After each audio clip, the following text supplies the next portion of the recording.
Good morning. This is Kurt Ness with Ness Brothers. I'm here on another Friday talking about our 55 plus relocation services.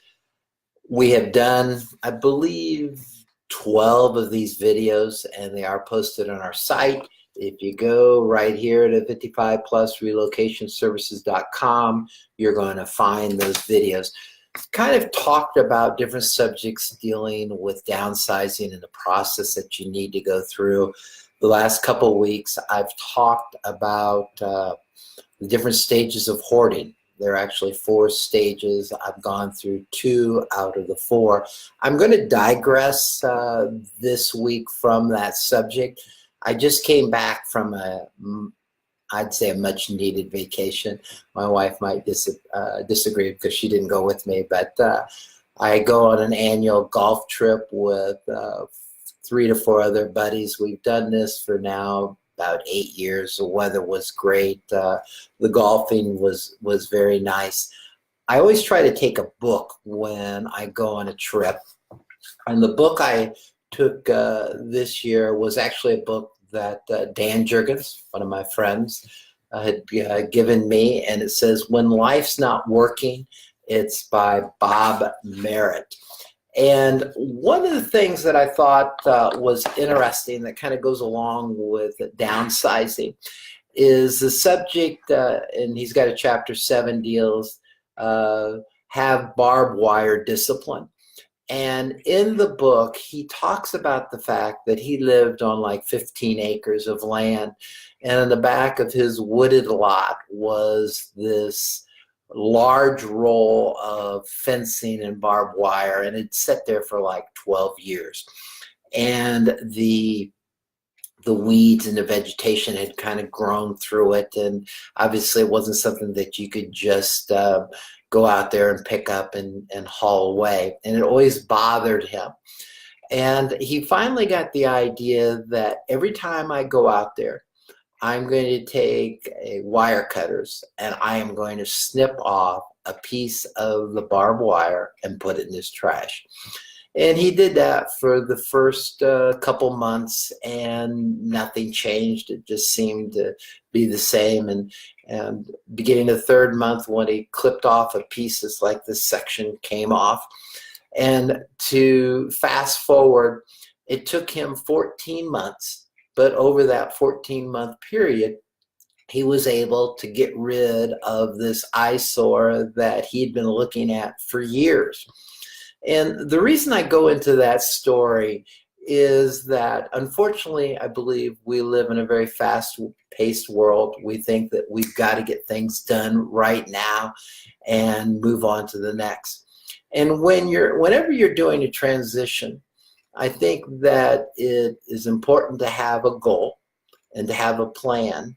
But we, at times, feel like we have to always meet these deadlines. And when trying to meet those deadlines puts a lot of undue pressure. And just like he talks about having barbed wire discipline, when we're doing things, I believe that discipline and persistentness can outshine natural talents. And if you just take, the old adage, you eat an elephant one bite at a time. And when you're talking about downsizing, you're talking about transitioning, I think it's very important to have a plan, to work through that plan, but don't get so hung up that you've got to do it under this tight of a time frame. We're all different. We all operate differently. It reminds me a little bit of when I was golfing this week. First day just did not work. And I'm a big fan of YouTube, and I go YouTube, how can seniors hit the ball longer? And it had me change my stance totally different than what I was able to do or done in the past. But by doing a different golf stance, it allowed my body to rotate more and actually had better golf swings. And I remember the friend Rob made the comment, he says, "You're standing all wrong." And yes, compared to him, I was. but the result was the result I was after. And so I think that when we go through life, when we're talking about downsizing, is a variety of things. Number one, you keep working at it, and whether it's just taking one room, one corner of a room, and saying, I'm going to go through and look at this stuff and kind of sort it out. Number two is the fact that just because something worked for someone doesn't mean that it's always going to work for you, and you have to adapt. And that's one of the things that we try to do when we are talking to individuals, is to listen and to figure out, if you want to say, what their hot buttons are and what suggestions and what options that we can give people to say, you know, if you maybe consider these three options, one of these, it could possibly get you what you want.